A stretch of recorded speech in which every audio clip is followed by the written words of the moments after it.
의외로 실수가 했더라고요. 자, 시작하겠습니다. 자, 2015년 6월 법전협의회 모의시험 상법 해설. 객관식은 총 17문제고, 사례는 역시 4문제 나왔죠? 100점에. 한번 넘겨보세요. 한번 이렇게. 보시면, 뭐, 영업 양도 나오고, 다음에, 바로 두 번째 문제가 대리상 중개인, 그 다음에 설립. 그렇죠? 네 번째 종류조직. 넘기면 이렇게 뭐, 6번째 보면 이제 배당 가능이 이렇게, 이런 것도 나오죠. 예. 그렇게 일단은 문제가 주는 어떤 위압감은 없죠. 예? 그런 게 어렵잖아요. 뭐, 가나다라 막 사해놓고 막, 틀린 거 맞는 거 막 적고 그러는 거. 예. 그런 거 이번에 없었던 것 같습니다. 그런데, 8번 문제도 그렇고, 9번도, 그렇고, 10번, 이사이거래 문제하고, 11번, 요게 이제 조금, 대표성 문제인데, 조금 약간 난이도가 약간 있었어요. 이게 11번 문제. 그 다음에, 12번은 이제, 신주인습관 그런 거고, 13번. 13번, 올해 문제는 이게 어음스페어 문제가 약간 좀 어려웠다는 거죠. 예, 약간 좀 이론적인 어떤 베이스가 있어야지 풀 수 있는 것들이 있었어요. 예.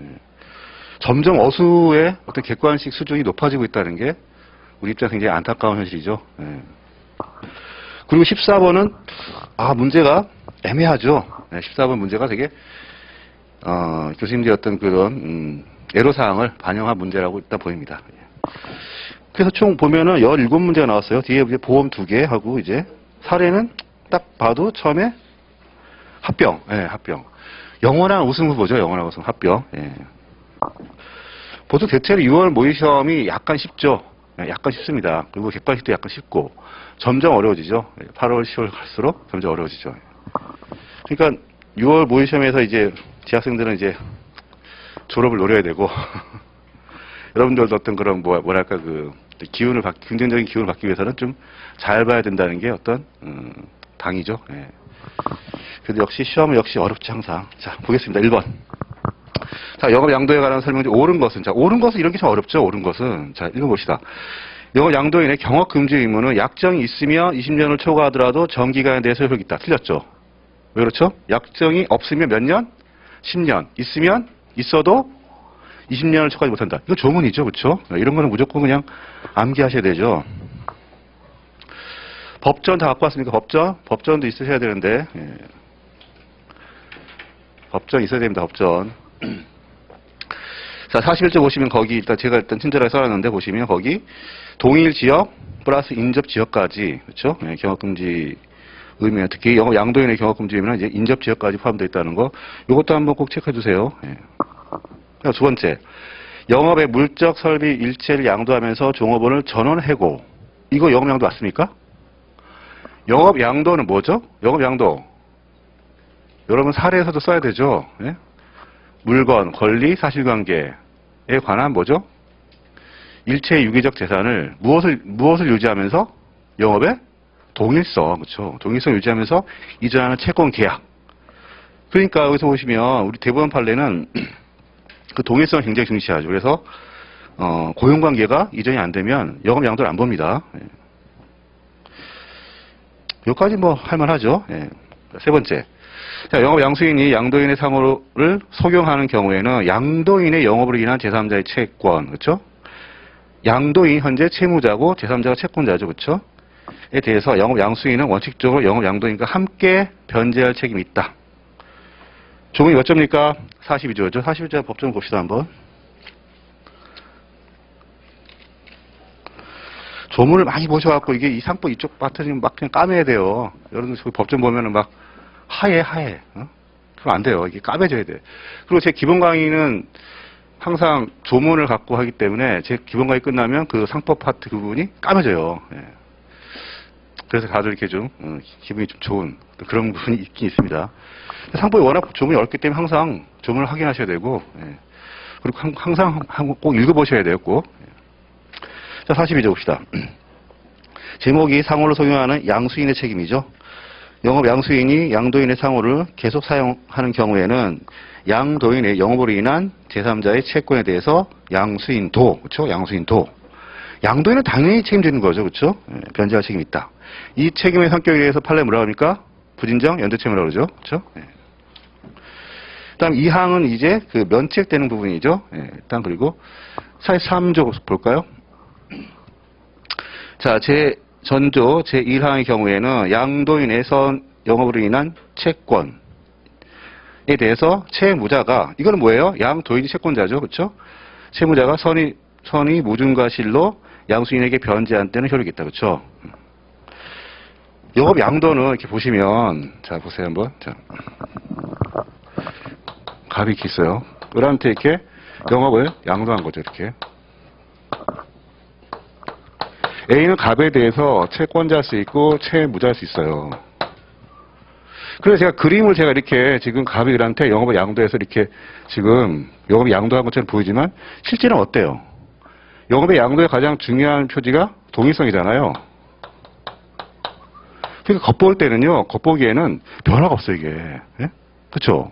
그러니까 이런 제3자들을 보호하기 위해서 금방 우리 읽은 41조, 43조에 이런 규정이 있는 겁니다. 그쵸? 예. 그래서 채권자 같은 경우에는 당연히 A는 갑한테 청구할 수 있는 거죠. 당연한 거죠. 근데도 불구하고 이렇게 을한테 청구할 수 있는 경우가 있고, 또 채무자는 돈을 갚아야 될 거 아니에요. 그렇죠? 당연히 얘한테 갚아야 되는데 얘한테 이렇게 변제하는 경우가 있어요. 또 이런 부분들을 이제 보호하기 위해서 상법이 규정하고 있죠. 그렇죠? 예. 자, 이 사례에서 굉장히 중요합니다. 이거. 예, 사례에서는. 자, 봅시다. 그리고 네 번째, 영업 양수인이 양도인의 상호를 소유하는 경우에는 양도인의 영업으로 인한 채권, 양도인이 채권자고 제3자가 채무자죠. 에 대해서 채무자가 중과실로 변제할 때 효력이 없죠. 그렇죠? 예, 선의 무중과실로 변제를 해야지 효력이 있습니다. 그렇죠? 예. 다섯 번째, 영업 양수인이 양도인의 상호를 소유하지 아니한 경우에는 양도인의 영업으로 인한 채무를 인수한 것을 광고, 그렇죠? 예, 광고 동그라미. 역시 양수인 변제할 책임이 있습니다. 그렇죠? 예. 자기가 채무 인수 안 했는데 채무 인수했다고 광고하는 거죠. 예. 그런 경우도 역시 외관 책임을 진다는 게 우리 조문의 입장이죠. 예. 굉장히 쉽죠. 1번은 이런 것만 나오면 얼마나 좋아요. 예. 그런데 불행하게도 그렇지 않습니다. 예. 자, 문제 2번. 자, 대리상 중개 위탁매매인. 이거는 항상 나오는 형태죠. 그렇죠? 예. 대리상 중개 위탁매매인.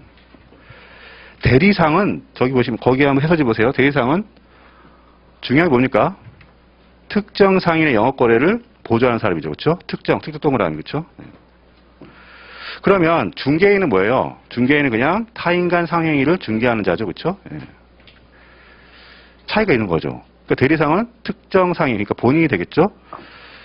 거기에 어떤 그 충성해야 되는 그런 부분이 있는 거죠. 근데 그 중개인은 그런 부분이 없어요. 네. 그래서 거기 표를 보시면 대리상과 중개인 보면 첫 번째 그 줄 보시면 대리상은 특정 상인을 보조하고 중개인은 불특정 상인을 보조하죠. 그렇죠?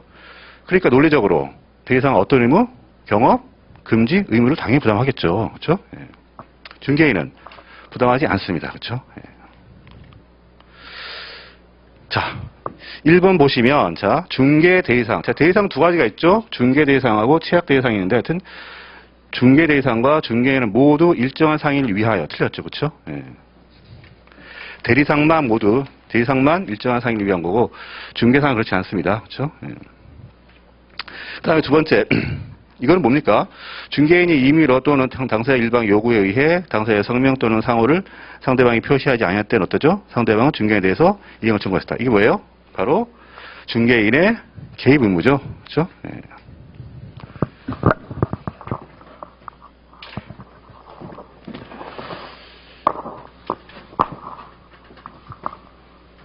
그러니까 이런 거란 말이죠. 중개상이 있는데, 이렇게 A가 이 거래를 중개해요. 이렇게. 그런데 을의 입장에서 신분을 좀 감추고 싶단 말이죠. 상대방에 대해서. 그럴 수 있잖아. 얘가 뭐 공무원이거나, 아니면 정치인이거나, 그럴 수 있잖아요. 예. 그러면 얘한테 얘기합니까? 내 이름을 좀 상대방한테 알리지 마. 이렇게. 묵비를 요청할 수 있어요. 그러면 A는 갑한테 가서 거래 상대방이 누군지 말하면 안 됩니다. 예. 물론 거래는 당연히 갑을 간에 이루어지는 거죠. 그러면 갑이 되게 불안하잖아요. 얘가 누군지 모르니까. 그럼 어떻게 해요? 갑이 A한테 네가 책임져. 그렇죠? 예. 이게 바로 뭐예요? 개입 의무입니다, 이게. 이게 인정이 돼요. 이게 뭐라 중개상의 개입 의무입니다, 이게. 자, 그 다음에 세 번째. 위탁 매매인이 위탁 매매로 인하여 취득한 물건은 위탁자와 누구 간에? 위탁 매매인의 채권자. 찍으세요. 위탁 매매인의 채권자 간에는 누구 거랍니까? 위탁자의 소유를 보죠. 몇 조? 103조. 이건 암기하고 있어야지. 예? 103조.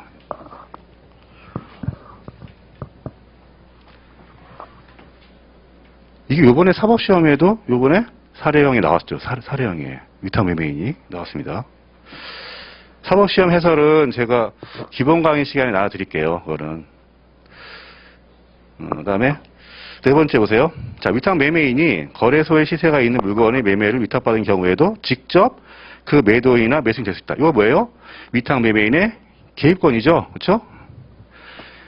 예를 들어서 뭐 매수 위탁을 받았어요. 아니, 매도 위탁을 이거 좀 팔아달라고. 근데 물건이 괜찮아. 거래소 시세가 있어. 그럼 뭐라 하면 돼요? 위탁자한테 가서 내가 살게요. 이렇게 말하면 되는 거죠. 그렇죠? 예.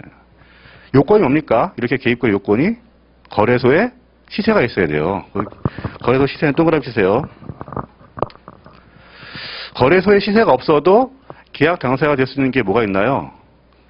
우리 여기는 안 나오지만 운송주선이 있죠. 운송주선인 그렇죠? 예, 거래소 시세가 없어도 운송주선인이 계획권 행사에서 직접 운송할 수 있습니다. 예, 그런 거 체크해 주세요. 자, 다섯 번째. 대리상 중개의 위탁 매매인 가운데 대리상만이 상업상원과 마찬가지로 경업 금지임을 당한다. 어떤가요? 맞습니까? 맞죠, 그렇죠? 예. 자, 이런 거 참 쉽지 않은 것들이 많습니다. 점점 지문들이 점점 뭐랄까 그래도 좀 초기에는 되게 단순했는데 점점 복잡해져 이제. 예. 근데 이런 부분 틀리면 안 돼요. 여기 지금 이 대리상 중개 위탁 매매 이거는 너무 기본적인 거기 때문에. 왜냐하면 이게 우리 시험 말고 다른 시험 있죠. 그 법무사나 뭐 세무사 이쪽에서는 이런 게 기본이에요, 이게. 그러니까 이거 초지하신 교수님들은 이런 게 쉽다 생각하고 내시는 거죠. 그러니까 이런 거 틀리면 안 됩니다. 그리고 이렇게 대비하기 그렇게 어렵지 않습니다, 보면 이게. 맨날 나오는 게 대리상 중개 위탁 매매 요게 다죠, 이게. 예. 자, 그렇습니다. 그리고 아까 설명을 잠깐 못한 안 한 게 있는데, 거래소 시세가 있을 때 위탁 매매인이 계획권 행사하면 어떻게 됩니까? 계약의 당사자가 돼버리죠. 그렇죠? 그럼 뭐라 그래요? 전면적 계획권. 그렇죠?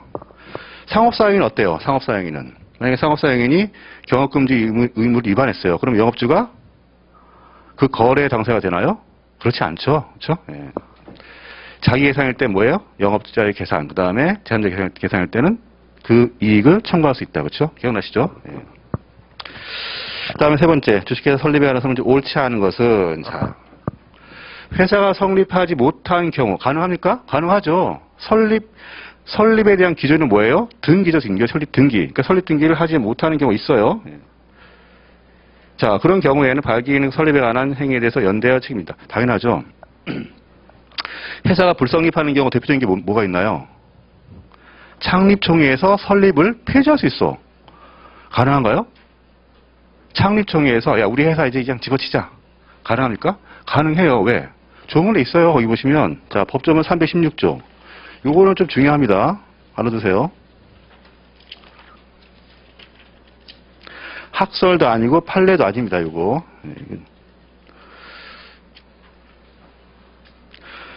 보세요. 36조 1항 창립총회에서는 정관의 변경 또는 설립의 폐지를 결의할 수 있다. 그렇죠? 예. 2항 보시면 전항의 결의는 소집 통지서에 심지어 그 뜻에 기재가 없는 경우에도 가능하죠. 그렇죠? 예. 조문 알아두세요. 법조문 쓰는 사례 문제 나올 수 있습니다. 예. 그러니까 이런 게 나왔을 때 이게 정답이 조문인데 뭐 판례 쓰고 또 학서 쓰고 이러면 이상하죠, 굉장히. 예. 교수님 입장에서는 이제 좀 기분이 상하시죠. 예. 상법에서 몇 가지 그 조문들을 적시해야 되는 것들이 있는데 그 중에 대표적인 게 이거 하나입니다. 또 뭐가 있나요? 조문 쓰는 게. 중요한 사례 문제 중에서. 출자 전환 기억나세요? 출자 전환? 네, 출자 전환도 역시 그런 문제 중에 하나죠. 그렇죠? 네. 자, 하여튼 성립하지 못한 경우에도 발기는 설립에 관해서 역시 연대가 책임집니다. 그 다음에 두 번째, 발기인이 받은 특별이익은 정관의 상대적 기재사항이나 회사가 발행할 주식의 총수는 절대적 기재사항이다. 그렇죠. 정관 기재사항. 자, 법조 289조. 주식회사 정관의 필요적 기재사항이 나옵니다. 289조. 289조 보시면, 자, 정관의 기재죠? 보세요. 1항 보세요. 거기 제목도 절대적 기재사항이 되어 있잖아요.